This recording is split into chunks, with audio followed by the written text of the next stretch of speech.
आचार्य सम्राट ध्यानयोगी परमपूज्य शिवमुनीजी महाराज यांच्या 83व्या वाढदिवसानिमित्त जामखेड येथील कांतीलाल कोठारी आणि सामाजिक कार्यकर्ते संजय कोठारी यांनी गायमुक्ती संकल्प एक गाय मुक्त करत पूर्ण केलाय। परमपूज्य शिवमुनीजी महाराज यांच्या 83व्या वाढदिवसानिमित्त एका गायीस मुक्त करत गोशाळेत सोडणार असल्याचा संकल्प जामखेड येथील सामाजिक कार्यकर्ते संजय कोठारी आणि त्यांचे बंधू कांतीलाल कोठारी यांनी केला होता। तो संकल्प आचार्य परमपूज्य शिवमुनी महाराज यांच्या 83व्या वाढदिवसानिमित्त गाय मुक्त करत मोठ्या उत्साहात शिवमुनी महाराज यांचा वाढदिवस संपन्न करण्यात आलाय। या संकल्प पूर्तीसाठी जामखेड तालुक्यातील पाटादे गरडाचे आणि गावचे अमोल निंबाळकर यांच्या वतीने कोठारी बंधूंना एक गाय विनामूल्य देण्यात आली।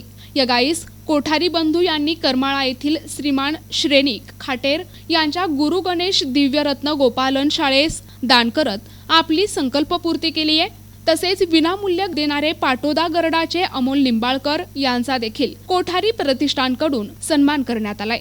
या कार्यक्रमादरम्यान सामाजिक कार्यकर्ते Sanjay Kothari, Kantilal Kothari, Amol Tathed, Yogesh Kawade, Sandeep Thombare, Devidas Gore, doctor Kashinath Omase, Sanjay Sangle, bank manager Ganesh Pawar Shelke आदींची उपस्थिती होती।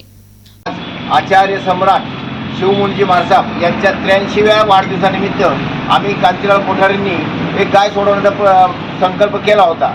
आज विशेष म्हणजे अमोल निंबाळकर पाटोदा करडाचे यांनी ही गाय विकत मागितली होती, एक जणांनी 21,000ला, आम्ही पण मागितली पण त्यांनी ही मोफत दिलेली आहे, म्हणून त्यांचा आम्ही सत्कार केला आहे। आज महाराज यांच्या वाढदिवसानिमित्त ही गाय आम्ही सोडून करमाळा येथील गुरु गणेश गौशाळेमध्ये पोच करणार आहोत। धन्यवाद। आचार्य सम्राट शिवमुनी महाराजांच्या 83व्या वाढदिवसानिमित्त आम्ही आज ही गाय सोडत आहोत आणि प्रतिभा कौरजीच्या प्रेरणेने मी आत्तापर्यंत जालन्याचे आमच्या भाऊजी सुरजबाई आपण आणि मी स्वतः शेकडो गाया सोडवल्या आहेत। त्याचं भरपूर पुण्य सर्व संघाला व आम्हाला लाभलंय एवढं बोलून माझी। प्रतिनिधी नंदू परदेशी, NTP न्यूज मराठी, जामखेड, अहमदनगर।